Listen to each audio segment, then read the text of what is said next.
programa Sociedade Solidária, porque o futuro está em nossas mãos, uma iniciativa da Legião da Boa Vontade. No programa de hoje, falamos sobre educação musical inclusiva.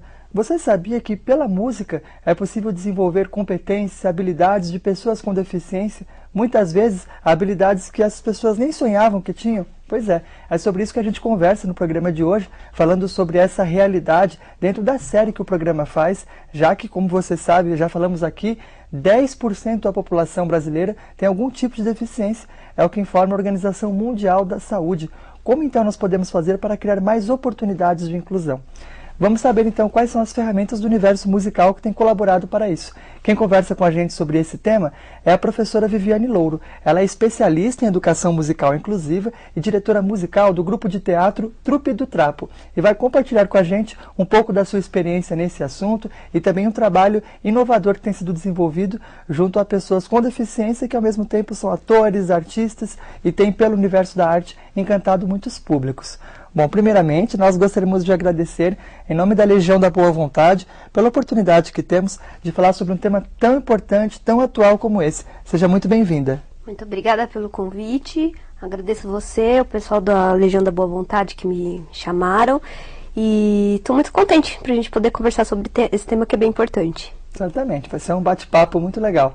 Bom, para começar, você é pianista erudita, né? Se formou, se especializou nessa área.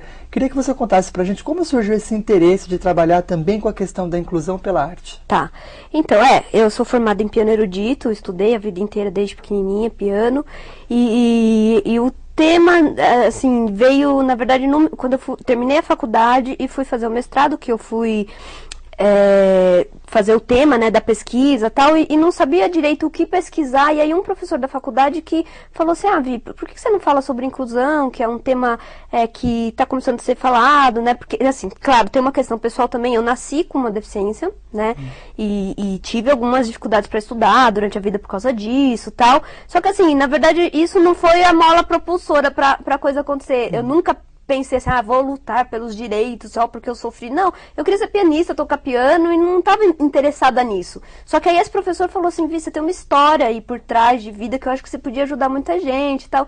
E eu fiquei pensando, falei assim, deixa eu dar uma olhada no que já tem de pesquisa nessa área aqui no Brasil e tal. E aí eu fui pesquisar e não encontrei nada, absolutamente nada, assim.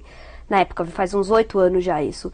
E aí eu fiquei meio assustada, falei, nossa, não é possível que em pleno século XX, né, com tudo já tá estagnado, e como é que ninguém fala desse assunto? E eu comecei a ficar interessada por causa disso. Aí eu montei um projeto, passei no mestrado, e falei assim, agora, então, já que eu entrei, vamos fazer sobre esse assunto, e, enfim, virou, assim. Acabou virando o centro da minha vida, que não era uma coisa que eu queria no começo, mas foi o que aconteceu. E a partir dessa experiência, quais foram as descobertas que você realizou que podem colaborar com as pessoas que nos acompanham, que são educadores, que são pais, que convivem com pessoas com deficiência? Que adaptações, por exemplo, são necessárias no trabalho de educação musical inclusiva? Tá. São muitas questões que estão em jogo. Acho que a primeira delas é assim, diferenciar a educação musical de musicoterapia. Esse foi um ponto muito importante, porque quando eu comecei a pesquisar, eu encontrei alguns artigos, algumas dissertações que falavam sobre a questão da pessoa com deficiência na música, mas pelo prisma da musicoterapia. Qual que é a diferença? Então, a diferença qual que é? A musicoterapia trabalha com a música, mas com um foco de reabilitação. Então a pessoa tem, sei lá, um problema emocional, vai fazer alguma coisa em musicoterapia para resolver aquela questão. Ou uma dificuldade física, motora, na CD, por exemplo, tem um setor de musicoterapia. A criança tem um problema de coordenação motora, vai fazer alguma coisa no instrumento musical para trabalhar a coordenação motora. Como se fosse uma espécie de fisioterapia nesse caso. Utilizando a música. E a educação musical não, o propósito é aprender música, é artístico, é pedagógico, é aprender a ler partitura, tocar um instrumento, de repente se profissionalizar nisso. Então, são realidades muito distintas. Só que tem um preconceito, não sei se é um preconceito, acho que é uma falta de informação mesmo, muito grande de achar que se é para uma pessoa com deficiência, então tem que ser musicoterapia. Então, mesmo se ele vai estudar um instrumento musical, ele está indo estudar para ajudar na concentração, para ajudar na mão, para ajudar em qualquer coisa. E ele não está indo estudar porque de repente ele quer ser músico e quer tocar, né? Então, isso é uma coisa que tem que ficar bem bem claro e que eu me deparei muito com isso. Quer dizer, os benefícios, então, que a música traz para a pessoa com deficiência são os mesmos, na verdade, que ela traz para qualquer pessoa. Exatamente, não tem diferença mesmo sem nisso. deficiência. Exatamente. Porque mesmo a pessoa que não tem deficiência, que vai estudar música, vai melhorar a memória, a coordenação motora, a concentração, vai melhorar isso também, né? Todas as coisas. Então, os benefícios são os mesmos, né? Então, os objetivos também são os mesmos. Na educação musical é aprender, é ter uma performance. Na musicoterapia é reabilitar, não importa quem seja o público, né?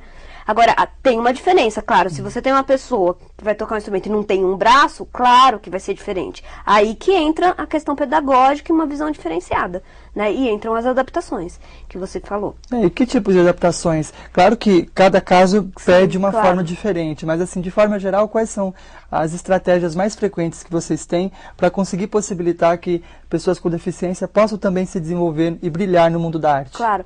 Então, tem vários tipos de adaptações, né? Se você é para uma deficiência física, por exemplo, ela tem que ser uma adaptação física também, real, né? Que quem faz geralmente é um terapeuta ocupacional. Então, eu já vi adaptação para flauta, para quem não tem o braço, eles fazem adaptação para quem só tem um braço, para poder tocar algum instrumento musical. Então, assim, as adaptações são feitas para cada caso, né?